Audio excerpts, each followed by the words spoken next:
Welcome to এডুটেক্স Niranjan YouTube channel. কারো gross income যদি 10,50,000 টাকা পর্যন্ত হয় তাহলে তার ইনকাম ট্যাক্স নীল হতে পারে ওল্ড ট্যাক্স রিজামে। সবার ক্ষেত্রে এটি হবে না। যাদের ক্ষেত্রে এই কন্ডিশনগুলো ফিল আপ হবে তারাই কিন্তু 10,50,000 টাকা পর্যন্ত গ্রস ইনকাম হলেও ট্যাক্স নীল করতে পারবেন। এবার আসুন কিভাবে হবে সেই নীল হিসাব, সেটাই এখন দেখাবো। ধরে নিলাম 1 নম্বর পয়েন্টে যেগুলো লাল কালি দিয়ে লেখা রয়েছে সেগুলো হচ্ছে ডিডাকশান হবে, মাইনাস হবে। যেমন গ্রস ইনকাম 10,50,000 টাকা, এটা কিন্তু ওল্ড ট্যাক্স রিজেমের ক্ষেত্রে। স্ট্যান্ডার্ড ডিডাকশান 50,000 টাকা, এটা নিউ ট্যাক্স রিজেমের ক্ষেত্রেও 50,000 টাকা আপনি ছাড় পাবেন স্ট্যান্ডার্ড ডিডাকশানে। পি ট্যাক্স 2,400 টাকা ধরে নিলাম। তো পি ট্যাক্স কিন্তু নিউ ট্যাক্স রিজেমের ক্ষেত্রে ছাড় নেই। তাহলে এখানে টোটাল এই 10,50,000 টাকা থেকে টোটাল ডিডাকশন হলো কত? 52,400 টাকা ডিডাকশন হয়ে থাকলো কত আফটার ডিডাকশন? 52,400 ডিডাকশন হওয়ার পর থাকলো তার 9,97,600 টাকা। এবার এসবিএল ইন্টারেস্ট ধরে নিলাম 2 লক্ষ টাকা। এসবিএল ইন্টারেস্ট 2 লক্ষ টাকা এখানে ছাড় নিতে পারেন। এসবিএল ইন্টারেস্ট 2 লক্ষ টাকা, 2.5 লক্ষ টাকা এবং 3,50,000 টাকা পর্যন্ত ছাড় নেওয়া যাবে। সেটা কোথায় নেওয়া যাবে সেটা আমি পরে আলোচনা করছি। তাহলে এসবিএল ইন্টারেস্ট 2 লক্ষ টাকা বাদ গেলে রেস্ট অ্যামাউন্ট থাকছে এই 9,97,600 থেকে এই 2 লক্ষ মাইনাস হয়ে গিয়ে থাকছে হচ্ছে 7,97,600 টাকা। এবার এখানে দেখুন এটিসিতে 1.5 লক্ষ টাকা এখান থেকে বাদ চলে গেল। এটিসি লাল কালি দিয়ে যেগুলো লেখা রয়েছে সেগুলো হচ্ছে আমার মাইনাস হয়ে যাচ্ছে, মাইনাস হবে। তাহলে 1.5 লক্ষ টাকা বাদ গেলে থাকছে কত? 6 লক্ষ। এটা এটা নীল কালি দিয়ে লেখার দরকার ছিল, এটা লাল কালি রয়ে গেছে বাই মিস্টেক। তো 1.5 লক্ষ টাকা বাদ যাওয়ার পর থাকছে হচ্ছে 6,47,600 টাকা। এবার এনপিএস যদি কারো থাকে 80CCD 1 বিতে ওল্ড রিজেমে 50,000 টাকা ছাড় পাবেন। এনপিএসটা ওখান থেকে বাদ চলে গেল। তাহলে রেস্ট অ্যামাউন্ট কত থাকছে? 5,97,600 টাকা। এবার 80ডিতে health insurance for self and family ক্ষেত্রে 25,000 টাকা হেলথ ইন্স্যুরেন্সের ছাড় পাওয়া যায়। আর প্যারেন্ট যদি সিনিয়র সিটিজেন হয় তাহলে মেডিকেল এক্সপেন্ডিচার অথবা হেলথ ইন্স্যুরেন্স যদি করা থাকে তাহলে হেলথ ইন্স্যুরেন্সের ক্ষেত্রেও সিনিয়র সিটিজেন হলে 50,000 টাকা ছাড় পাবেন।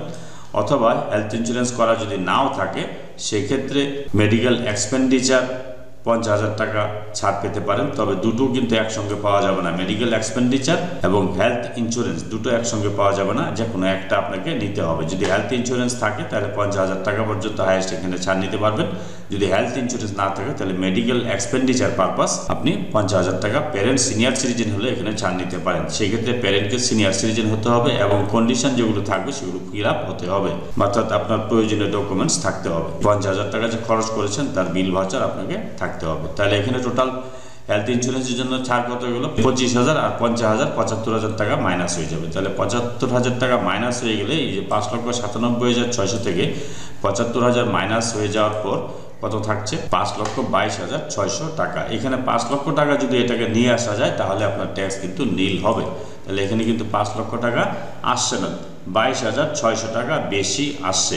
এবার এই 22,600 টাকা আপনি কি করবেন? আপনাকে একটাই রাস্তা রয়েছে, 80G সেকশনে ডোনেশন করতে হবে 22,600 টাকা। এটা যদি আপনি ডোনেশন করে দেন তাহলে আপনার অ্যামাউন্ট থাকছে কত? এই 5 লক্ষ টাকা চলে এসছে ট্যাক্সেবল ইনকাম।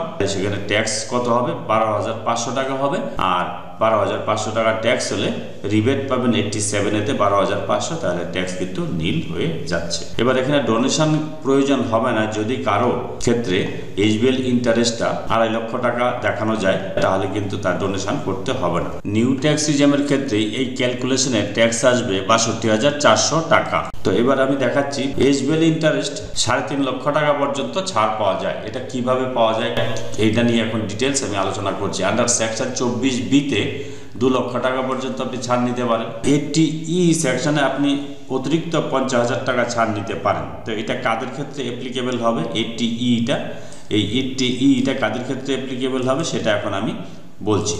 80E হবে তাদের ক্ষেত্রে অ্যাপ্লিকেবল যারা হচ্ছে ফার্স্ট টাইম হোম বায়ার, প্রথমবার বাড়ি কিনেছেন। তাদের ক্ষেত্রে যদি বাড়ির মূল্য 50 লাখ টাকা হয়, অর্থাৎ 50 লাখ টাকা দিয়ে যদি তিনি কোনো বাড়ি কিনেন এবং 50 লাখ টাকা দিয়ে বাড়ি কিনতে গিয়ে যদি তিনি 35 লক্ষ টাকা লোন নিয়ে থাকেন তাহলে তিনি এই যে 2 লক্ষ টাকা যে উপরে আন্ডার সেকশন 24B-তে ছাড় পাবেন, তার সাথে আরো 50,000 টাকা কিন্তু ছাড় পাবেন। তাহলে তিনি সেই ক্ষেত্রে ছাড় পাচ্ছেন 2.5 লক্ষ টাকা। ধরে নিলাম যে কোনো ব্যক্তি 50 লাখ টাকা দিয়ে বাড়ি কিনেছেন এবং তার লোন অ্যামাউন্ট হচ্ছে 35 লাখ টাকা এবং তার যদি ইন্টারেস্ট 2,70,000 টাকা হয়, তাহলে তিনি সেখান থেকে 2.5 লক্ষ টাকা পর্যন্ত ছাড় কিন্তু পেয়ে যাচ্ছেন। আবার 80E সেকশনে যদি 1.5 লক্ষ টাকা ছাড় পাওয়া যায়, সেই ক্ষেত্রে 24B এবং 2 লক্ষ, 24B-তে 2 লক্ষ এবং 80E-তে 1.5 লক্ষ, অর্থাৎ মোট পাবেন 3.5 লক্ষ টাকা ছাড়।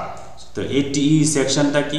80E সেকশনের একটা কন্ডিশন আছে। কন্ডিশনটা হচ্ছে যদি কোনো ব্যক্তির লোন স্যাংশন পিরিয়ড 1 এপ্রিল 2019 থেকে 31 মার্চ 2022 পর্যন্ত হয়ে থাকে, তাহলে তিনি 80E সেকশনে অতিরিক্ত আরও 1.5 লাখ টাকা ছাড় পাবেন। আন্ডার সেকশন 24B-তে 2 লক্ষ টাকা তো পাচ্ছেনই, তাহলে তিনি মোট ছাড় পাচ্ছেন কত? 3.5 লক্ষ টাকা। যদি তার ইন্টারেস্টটা বেশি হয় আর 2 লক্ষ টাকার চাইতে, তাহলে তিনি 80E সেকশনে আরও 1.5 লক্ষ টাকা ছাড় নিতে পারেন। সেখানে 1.5 লক্ষর জায়গায় যদি 1.5 লক্ষ না হয়ে কম হয়, সেই কম অ্যামাউন্টটা ছাড় নিতে পারেন। কিন্তু একটা কথা মনে রাখবেন, আপনাকে হয় 1 অথবা 2 নিতে হবে, অথবা 1 অথবা 3 নিতে হবে।